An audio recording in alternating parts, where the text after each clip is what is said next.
guys, welcome back to the channel and welcome back to the little Furytech TRX 4M build which you would have seen on my channel unless you're new. So today we're going to put on a few little upgraded parts, namely a new servo which I'll show you in a minute, and some new Injora 53mm shocks. Reason I'm doing that is because, as you can see, it's staying on 2 tires, and that really is a maximum flex that I get out of this. So if you put another tire, you can see it's kind of lifting up, so it doesn't really have much travel on the front.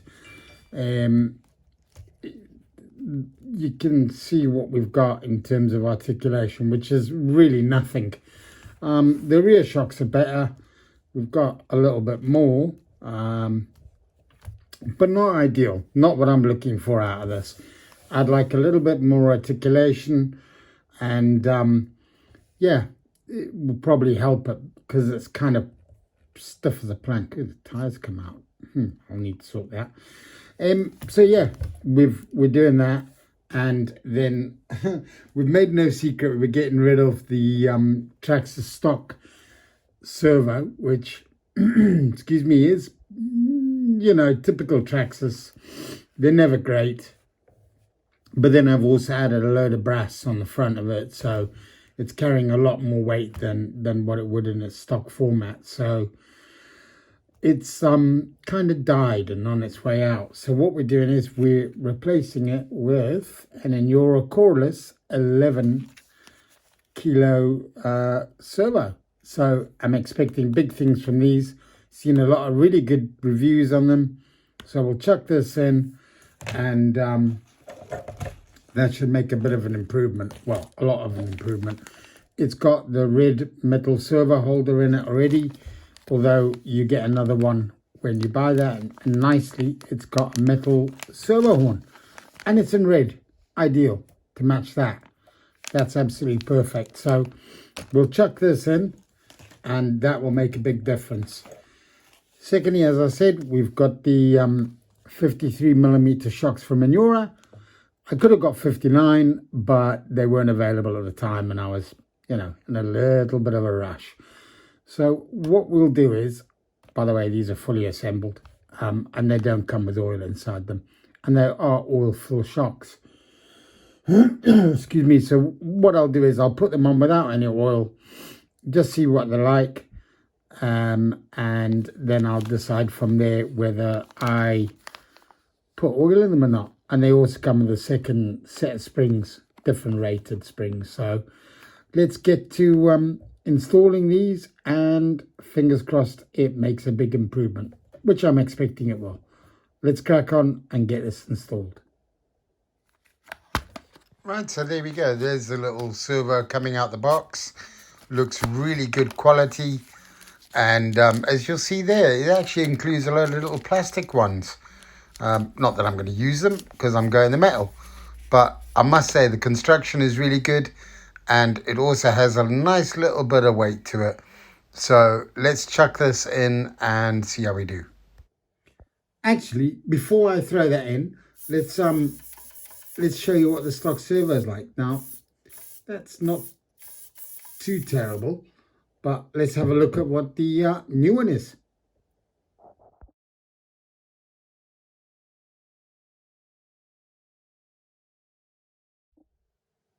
Well, that's interesting. So that's the red metal Injora, I think it is, unless it was Traxxas. I can't remember. I'll need to look.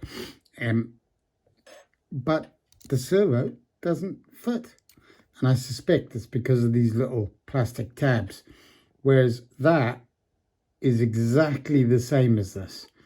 The only difference I can see is that these have got the little plastic, and this uses little grub screws. You can see that fits in there pretty nicely, whereas, excuse me, it doesn't fit in there. That's strange. Anyway, let's swap this out then. And there we go, installed that little one. So let's have a look. Does it? Or is it catching? Huh. It seems to me like the little plastic bits in here are kind of holding it back a little bit from being fully seated. I don't know. Maybe. I mean, they do include grub screws, so I'm not, sure that it's almost, yeah. Oh, a little bit of force. That actually went in. Yeah, that's gone in. So right, let's button this up.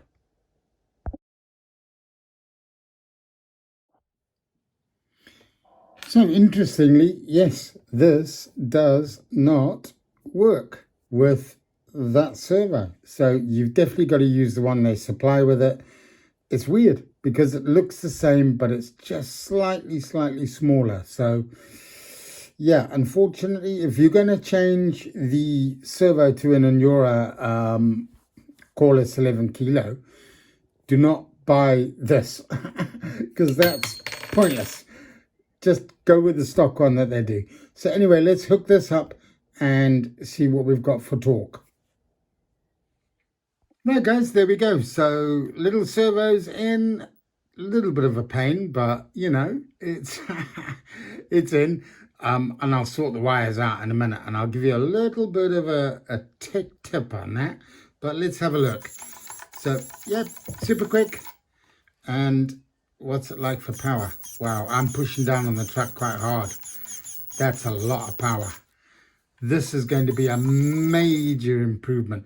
So let's crack on and whip the shocks on too and see what we gain from an articulation and suspension point of view.